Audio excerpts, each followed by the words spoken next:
Padre Santo, quiero darte gracias, Señor, por este espacio que vos inauguraste para nosotros, que vos ya habías preparado. Espacio, Señor, que nos permites en este momento aprovechar, explotar. Gracias por los hermanos que tienen la paciencia, la experiencia, el conocimiento, Señor, para ayudarnos con todo esto. Señor, hermanos, que vos también estabas preparando y preparaste, Señor, para este tiempo difícil de nuestra vida, de nuestro país, de nuestro mundo que nos está tocando vivir. Señor, vos sos un Dios que prevé, Señor, y prevé, Señor, de a milenios. Y queremos honrarte y darte gracias, Señor, porque en esos cálculos estábamos nosotros. Estaban las personas que vos estás utilizando hoy.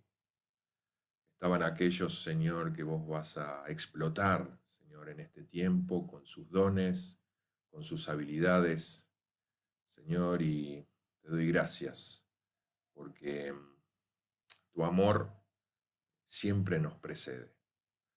Así que, Padre, te entregamos este tiempo, te entregamos, Señor, este espacio de comunión que tenemos, para que vos nos bendigas, Señor, porque tu espíritu no está atado a ningún lugar en particular, sino que está atado, Señor, a tu iglesia. Y ahí donde estamos somos bendecidos. Padre, permitinos en este tiempo virtual, Señor, igual estar juntos en espíritu. Poder vivir este espacio, Señor, de comunión de una manera íntima, personal, a pesar, Señor, de las distancias. Ayúdanos, Señor, desde adentro a poder percibir, Señor, el contacto, la unidad que nosotros tenemos en tu espíritu también, que sobrepasa, Señor, cualquier lugar físico. Así que, Padre, te doy gracias, Señor, por esta oportunidad. Y te doy gracias, Señor, por todas las cosas que vos ponés en este momento, Señor, en nuestras vidas, para que nosotros tengamos la oportunidad de poder llevarte, Señor, a esos lugares, a esa gente, Señor, con las cuales nos relacionamos. En el nombre de Jesús, amén. Quiero leerles ahí en la palabra de Dios un versículo. Como ustedes saben, la idea no es hacer grandes disertaciones teológicas, sino que mi idea es por ahí cada día, con pequeñas reflexiones, eh, poder acercar la palabra. O sea, no es hacer algo tremendo, sino hacer algo marcado y permanente que nos permita a nosotros tener al Señor no el domingo, sino todos los días de nuestra vida presente.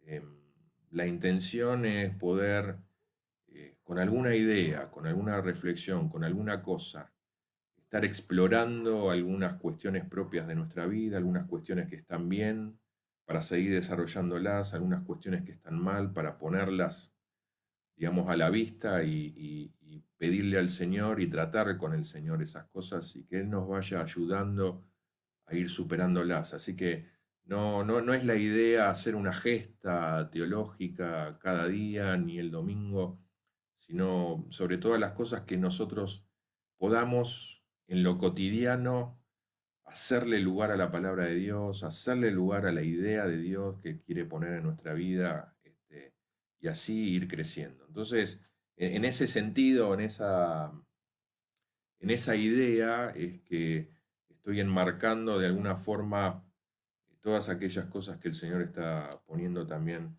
en mi corazón. Ahí en en Filipenses capítulo 2, versículo 12, dice: por tanto, amados míos, ya que siempre han obedecido, no solo en mi presencia, sino mucho más ahora en mi ausencia, ocúpense de su salvación con temor y temblor. Por tanto, amados míos, ya que siempre han obedecido, no solo en mi presencia, sino mucho más ahora en mi ausencia, ocúpense en su salvación con temor y temblor.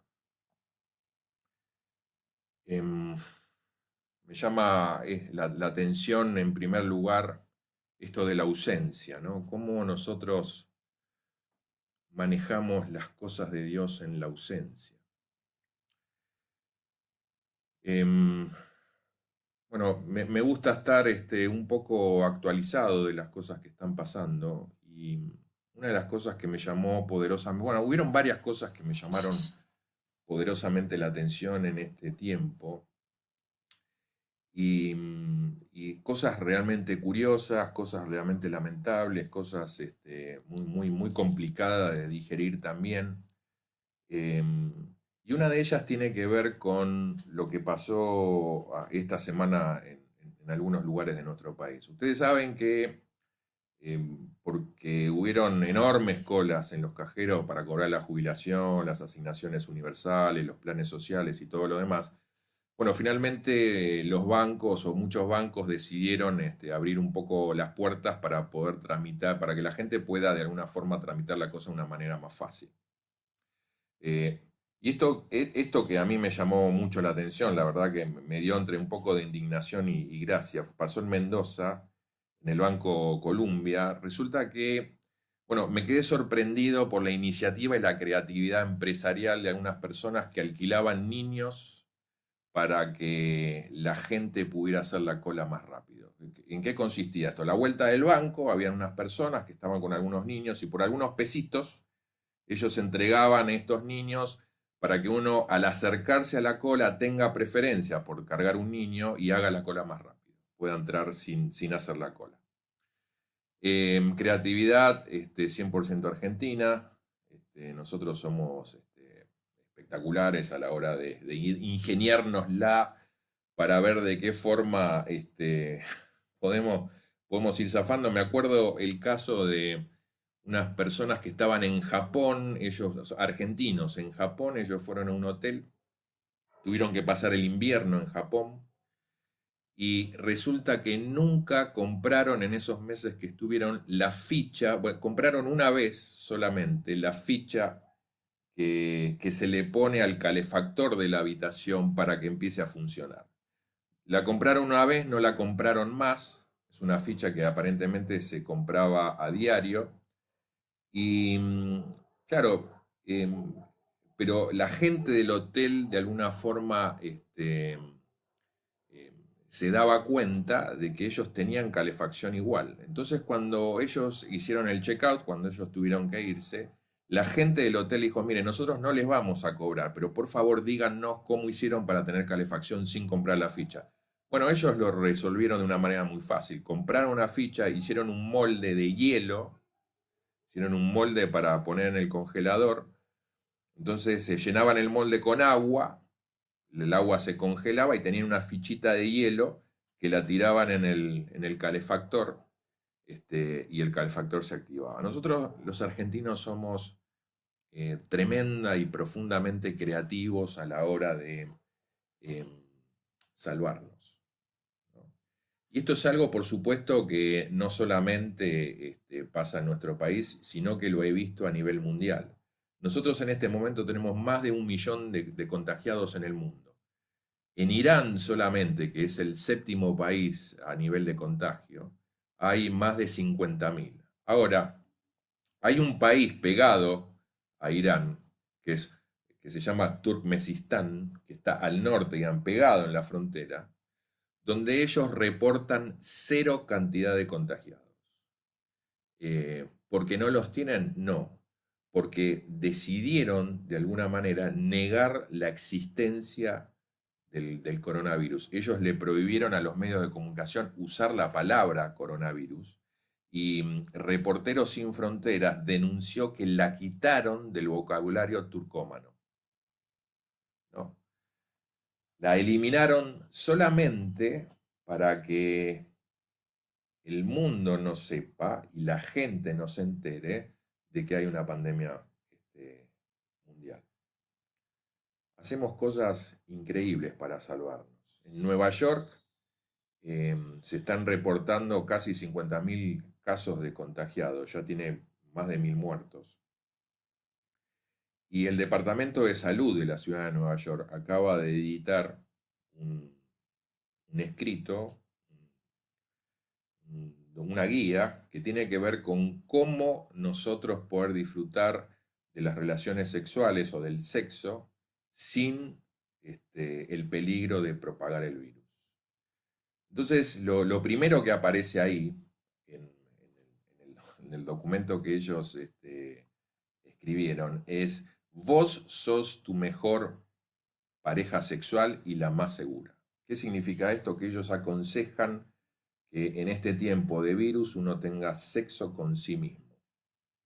Ellos dicen, bueno, si vos te lavás con agua y jabón las manos 20 segundos antes de comenzar, vas a estar seguro. Ahora, dice, si vos tenés la necesidad de tener relaciones sexuales con otras personas, lo mejor es reducir esa cantidad de personas. ¿Eh?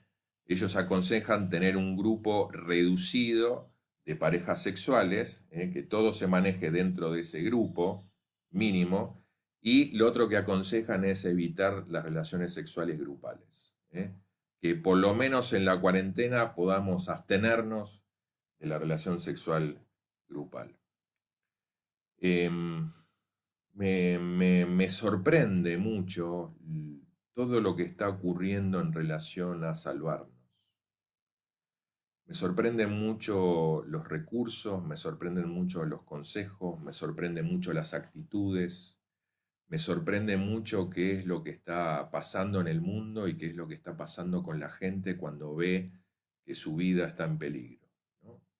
Y la pregunta que yo me hago es, ¿sirve todo esto? ¿Realmente cuando nosotros manoteamos estos recursos, estos consejos, estas metodologías, está sirviendo esto para algo? ¿Nos salvamos nosotros, en serio, por hacer más rápido una cola?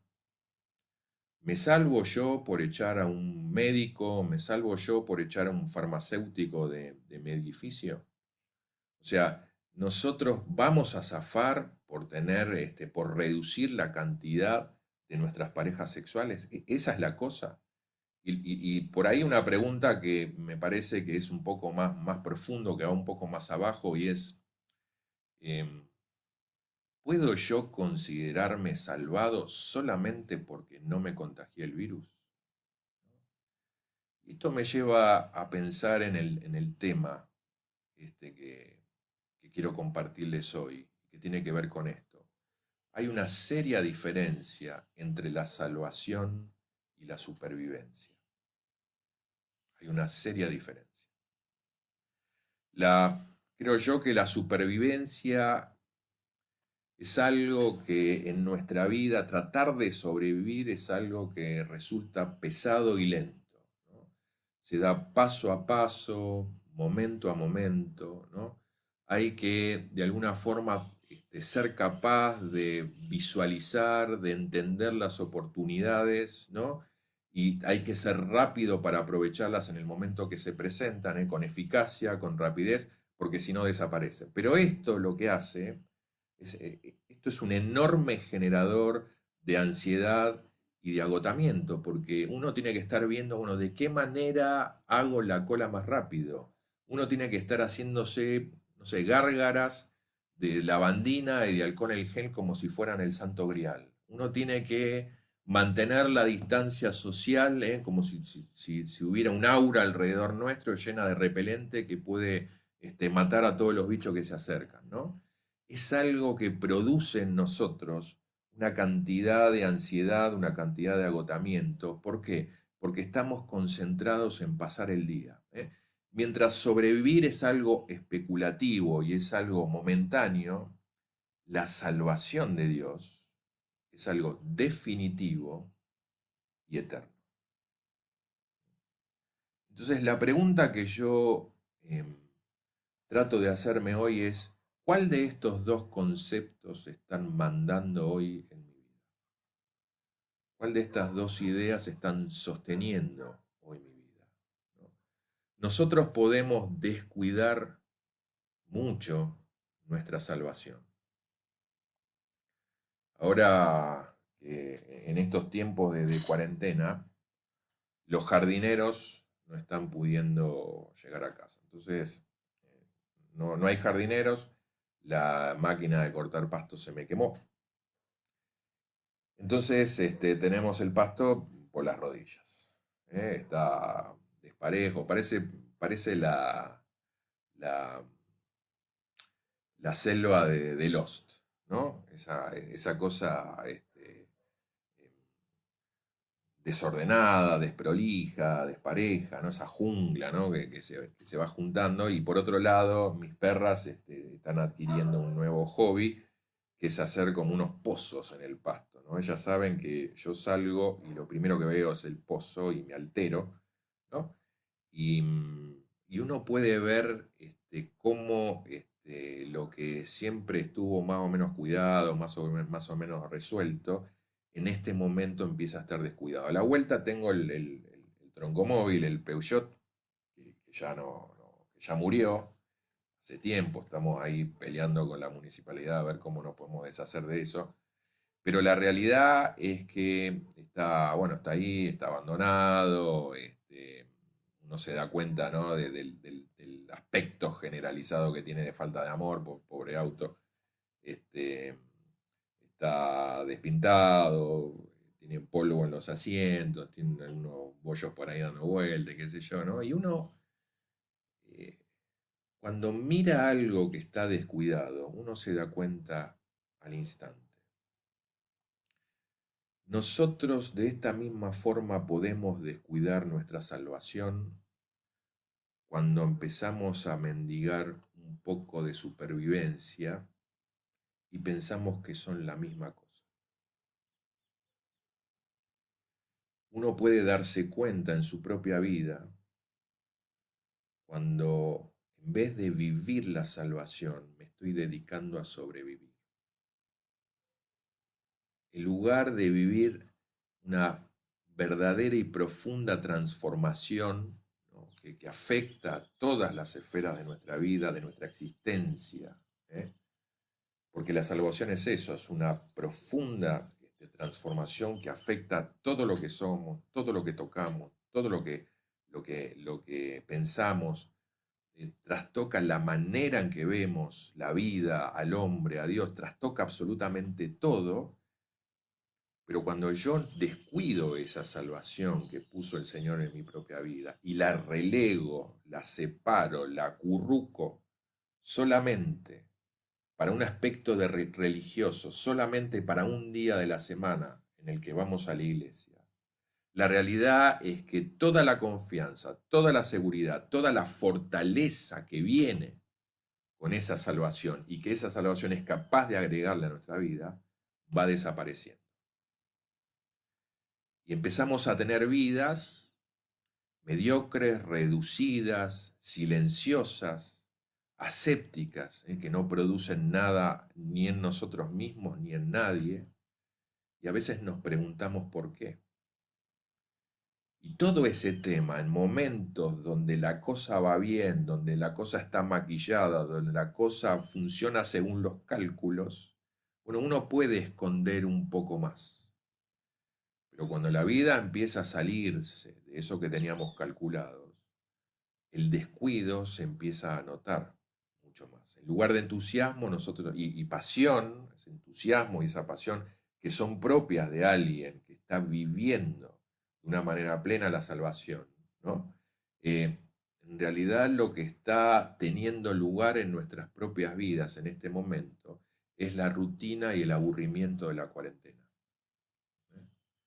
Y eso le quita la fuerza natural que tiene eh, en nosotros la salvación. Dejamos esa salvación en un rincón de nuestro corazón donde finalmente empieza a juntar polvo. La salvación no tiene ni jurisdicción, no tiene ni influencia, no tiene ningún tipo de relevancia en nuestra vida y está ahí acurrucada en algún lado, mientras nosotros nos dedicamos a sobrevivir.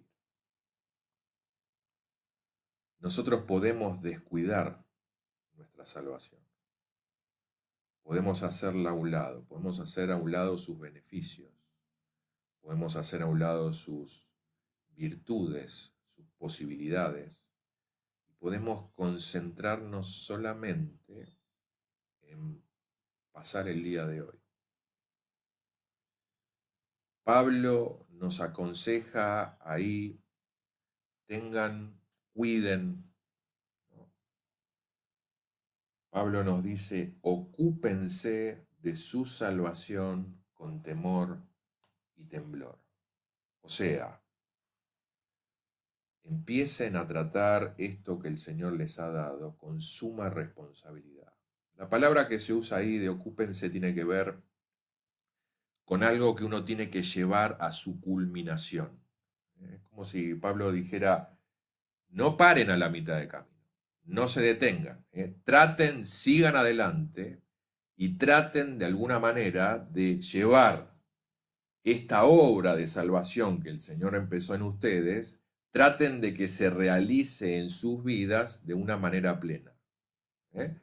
Ninguna persona debe conformarse con nada menos que todos los beneficios del Evangelio, que los beneficios totales que el Evangelio tiene. Pablo de alguna forma nos está impulsando a seguir invirtiendo en nuestras vidas, seguir dejándole espacio al obrar de Dios hasta que su salvación, no hasta que su salvación, para que su salvación siga avanzando y siga llevándonos y empujándonos hacia la estatura de Cristo. Esa es la idea que hay por detrás. ¿Cuáles son los beneficios totales que esta salvación tiene para nosotros? Tiene que ver conmigo, tiene que ver con que no me contagie, tiene que ver con que pueda zafar estos 15 días, 20 días, un mes, 2 meses de cuarentena, tiene que ver con eso. ¿Qué significa que la salvación se realice de manera plena en nuestra vida? ¿Cuál es el alcance que tiene esta salvación?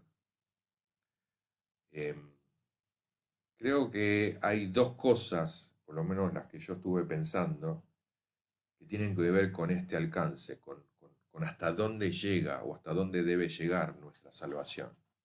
La primera de ellas tiene que ver con que la salvación es más grande que nosotros, nos excede, va más allá de nosotros. ¿Por qué digo esto? Porque nosotros estamos en este momento en una situación en donde yo veo que muchos están tratando de acaparar la salvación de Dios para sí mismos.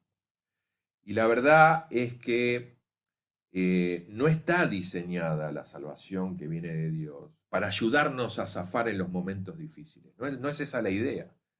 Por supuesto que la salvación de Dios nos ayuda a enfrentarlos, pero el objetivo no tiene que ver con que nosotros tengamos un cheque en blanco, ¿no?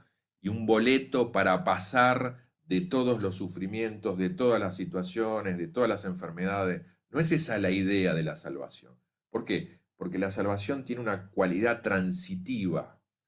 Una vez que la recibo, la salvación debe extenderse y debe fluir hacia los demás. Tiene movimiento propio. No está pensada la salvación para que se estanque en mi vida. No es esa la idea que hay detrás. Nosotros vivimos en un mundo, bueno, escribí un poco acerca de esto,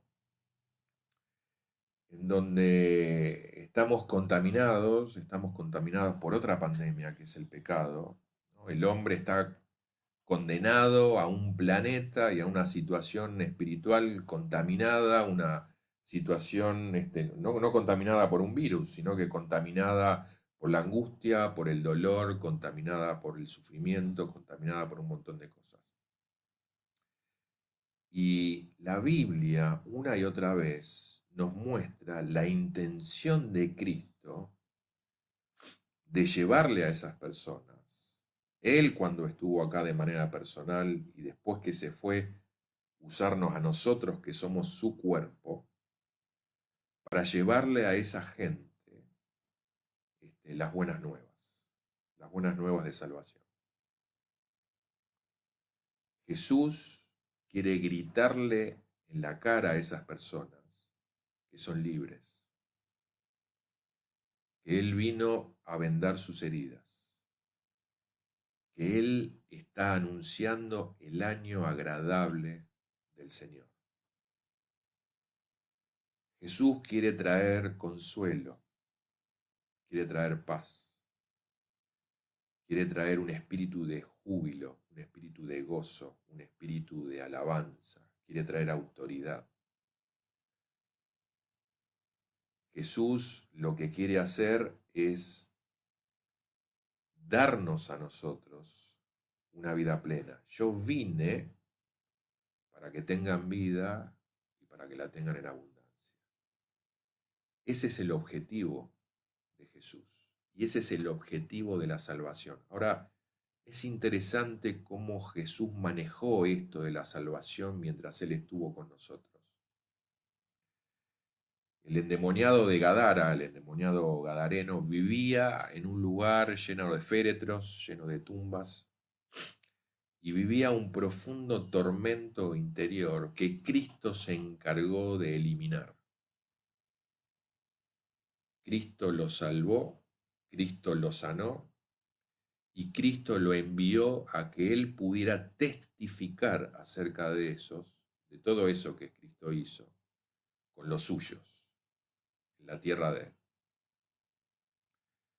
Con la mujer samaritana pasó algo similar, una mujer que vivió de fracaso en fracaso personal y relacional. Cristo trató con ella, Cristo sanó su dolor, salvó su vida, y ella tuvo la valentía de ir y de testificar eso que Cristo había hecho, logrando que un pueblo fuera a entregarse a los pies de Jesús. Con Zaqueo pasa algo similar. Zaqueo, un hombre consumido por el odio y el desprecio de su propia gente por los negocios que él tenía con Roma. Jesús rescata a Zaqueo.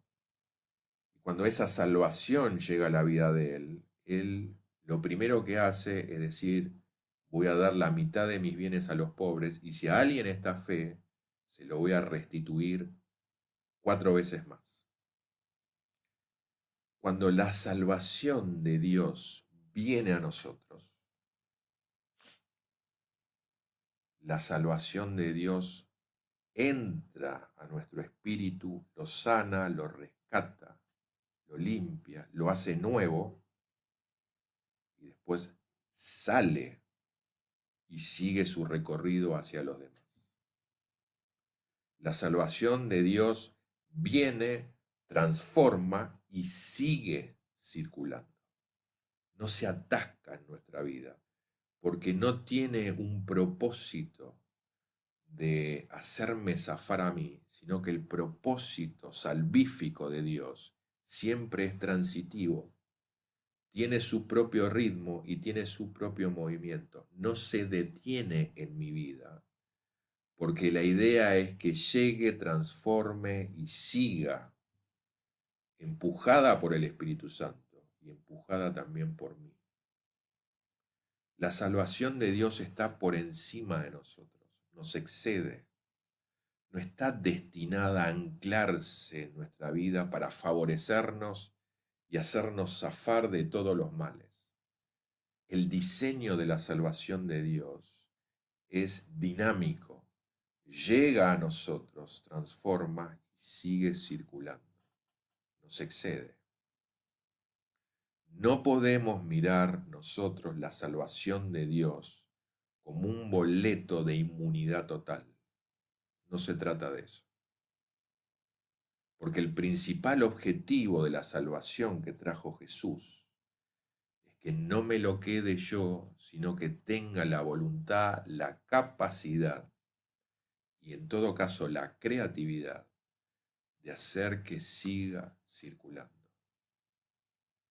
Cuando yo me pongo como el destinatario final de la bendición de Dios, de la salvación de Dios, de la buena voluntad de Dios, estoy desestimando el plan original que Dios tuvo para la salvación, que se inauguró con Abraham.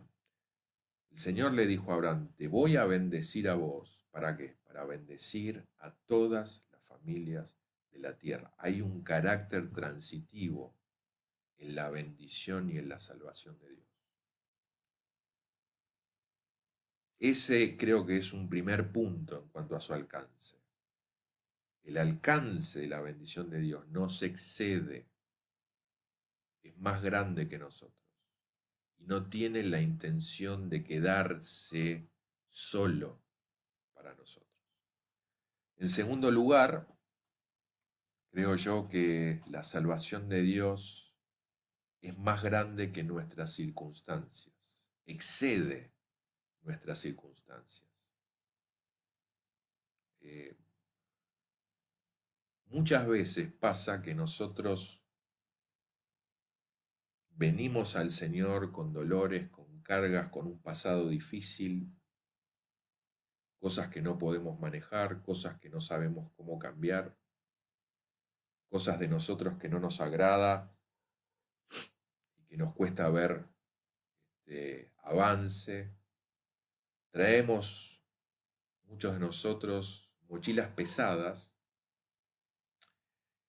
nos entregamos al Señor, pero a veces, a pesar de los años en que nosotros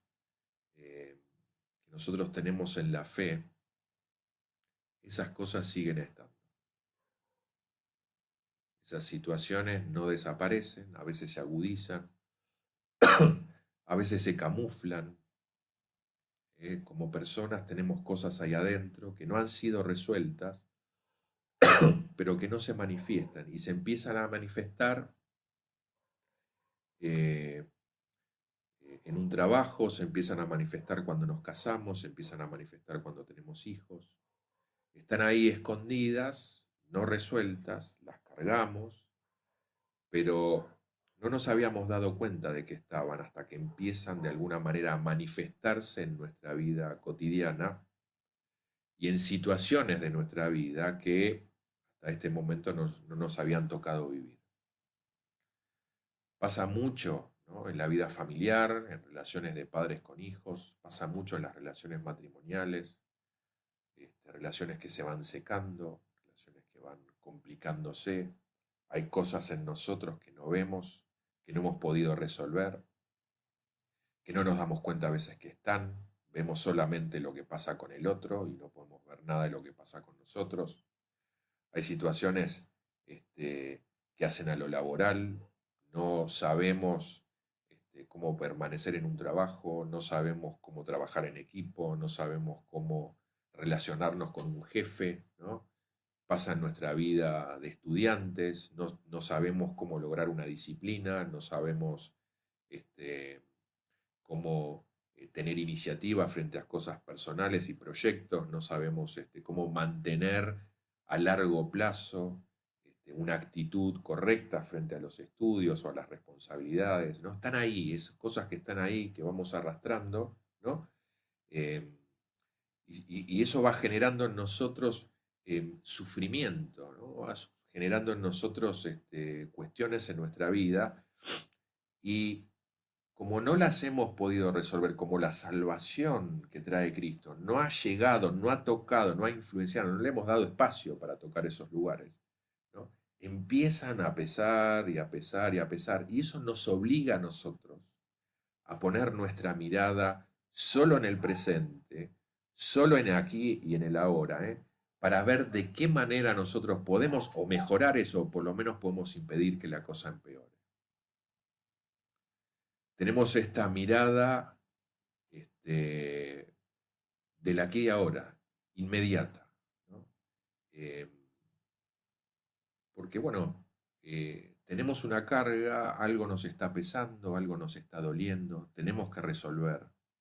Y en general lo que ocurre es que cuando nosotros usamos o queremos usar la salvación, las oportunidades, las posibilidades, las herramientas que el Señor trae a nuestra vida para nuestras circunstancias, para el aquí y ahora, la cosa no funciona bien. Por eso muchas veces nos transformamos en personas religiosas. ¿Por qué? Porque en la religión nosotros encontramos la seguridad, ¿no?, de las estructuras que son inamovibles. Lo religioso no se mueve. Como no está vivo, no se mueve, ¿no? La cosa en la religión es predecible y es segura. Sabemos dónde estamos parados, sabemos qué es lo que se espera de nosotros y vivimos una situación en donde no hay ni sorpresas y no hay sobresaltos. ¿Eh? Ahora, una de las cosas que yo me he dado cuenta, por lo menos que ha pasado en mi vida y que ha pasado con la forma en que a veces yo me relaciono con Dios desde un punto de vista religioso, es que cuando los problemas empiezan a aparecer y cuando la, la vida empieza a traernos situaciones que no sabemos manejar o que no podemos manejar, ¿eh? Cuando nos damos cuenta que la lavandina, el alcohol en gel, la ducha en vinagre no está funcionando, eh, ahí se presentan sustitutos, ¿no? Se presentan otros salvadores, ¿no? Vemos en una vacuna la oportunidad de salvación. Vemos en una cuarentena, son los nuevos héroes de nuestra vida. Son los nuevos dioses que de alguna manera trae salvación hoy. Es una salvación aquí y ahora palpable, ¿no? Y la verdad es que la salvación de Dios, por lo menos en lo que uno puede aprender y leer en la palabra de Dios, no es algo que se concentra en las circunstancias y no se concentra tampoco en el aquí y ahora. ¿Por qué? Porque está por encima. La salvación de Dios opera con plata o sin plata. Opera con comida o sin comida. Opera con salud o sin salud. Por eso creo que no tenemos que orar tanto para que no nos enfermemos, sino tenemos que empezar a orar más para que a pesar de eso, Dios pueda seguir llevando adelante sus propósitos. Pablo es una muestra cabal de esto. Con aguijón, con un problema en su cuerpo, con naufragio, con hambre, con sed, con pobreza, con cárcel, Pablo dejaba que la salvación de Dios operara no solo en sus circunstancias, sino por fuera de las circunstancias que le tocaban vivir y pudieran llegar a las circunstancias de otros y sobre todo pudiera manifestar la voluntad de Dios. Para Pablo la circunstancia no era importante, la voluntad de Dios era importante. Creo que la mejor oración que nosotros podemos hacer en momentos en los que nos está tocando vivir hoy no tiene que ver con que Dios empiece a tratar con lo que nos pasa, con aquellas cosas que nos están tocando vivir hoy. Creo que la mejor oración es la misma que hizo Pedro, que hicieron los amigos de Pedro. Ahora, Señor, mira sus amenazas y concede a estos siervos tuyos proclamar tu palabra sin ningún temor. El pedido de ellos no fue que el Señor eliminara las circunstancias adversas, sino que los animara a mirar más allá, a lo eterno. No es el aquí y el ahora, sino que es el allá y el después. La salvación de Dios tiene que ver con algo que se extiende en el horizonte, mucho más allá de lo que nos está tocando vivir. Y tiene que ver con una voluntad de Dios que es global, que es para todos y que también es eterna.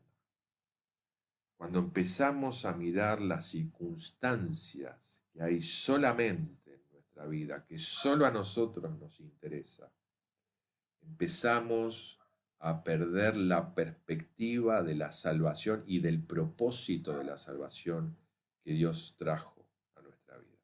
La salvación nos excede a nosotros y excede nuestras circunstancias. Está por encima de nosotros y está por encima de las circunstancias. Y algo que la Biblia nos enseña es que cualquier riesgo, cualquier costo o cualquier peligro lo vale. Así que hermanos, quisiera que tengamos en cuenta qué tipo de concepto, qué tipo de idea, qué tipo de espíritu está hoy manejando nuestra vida. ¿Estamos viviendo plenamente la salvación del Señor, que nos excede, que está por encima de nosotros y por encima de nuestras circunstancias? ¿O estamos intentando solamente sobrevivir y pasar el día de hoy y ver qué pasa mañana? Los animo a que nosotros tengamos la mirada no del aquí y ahora, sino del allá y del después, entendiendo que todo lo que nosotros hagamos en esa dirección va a redundar en una vida acá más plena y allá mejor recompensada también. Así que, bueno, creo que ese es el pensamiento que tenía para compartir con ustedes y quisiera que con ese pensamiento nosotros podamos enfocarnos un poco hacia esta celebración de la cena, nuestra primera cena virtual. Es un momento histórico, pero que nosotros podamos entender el efecto que tiene entender esto, este punto de vista de la salvación en nuestra propia vida, y que nosotros podamos celebrar esta salvación que Jesús trajo a nosotros de la manera apropiada, desde el punto de vista apropiado, desde la idea, desde el concepto correcto. Cristo murió por nosotros y eso recordamos en esta cena. Cristo murió por nosotros. Él entregó su cuerpo y entregó su sangre. Entregó su cuerpo para nuestra vida, para que podamos vivir una vida plena antes de la muerte. Y entregó su sangre para que podamos vivir en la eternidad después de la muerte. Ahora, ¿qué impacto real está teniendo esa salvación en nosotros hoy? ¿Cómo estamos llevando adelante nuestra vida en medio de este caos que nos está tocando vivir? ¿Cómo lo vamos a llevar de acá en más? Hermanos, la cosa no se viene mal solo a nivel económico. Eh, Hay situaciones, hay sugerencias, hay ideas mundiales que se están planteando hoy como una alternativa para paliar esta pandemia mundial, que creo que no tiene nada que ver con la pandemia, sino que tiene que ver con la agenda que Satanás ha tenido para este mundo desde hace miles de años. Lo que en un momento normal mucha gente no hubiera aceptado, en un momento de desesperación la gente es capaz de aceptar. Y este es un momento de desesperación y creo que va a seguir aumentando la desesperación, en donde hay propuestas que van a ser aceptadas con tal de que nuestras circunstancias presentes puedan llegar a cambiar. No es la manera en que nosotros miramos las cosas. Entonces, al recordar la muerte de Jesús, nosotros en este momento tenemos la oportunidad también de recordar qué significa la salvación para nosotros, qué impacto está teniendo en nuestra vida y qué impacto debe tener en la vida de otros. Así que hermanos, no menospreciemos la salvación que el Señor trajo. Cuidémosla, como dice Pablo, con temor y temblor. Y recordemos el sacrificio que Jesús hizo para darnos esa salvación de la manera correcta y bajo los parámetros correctos.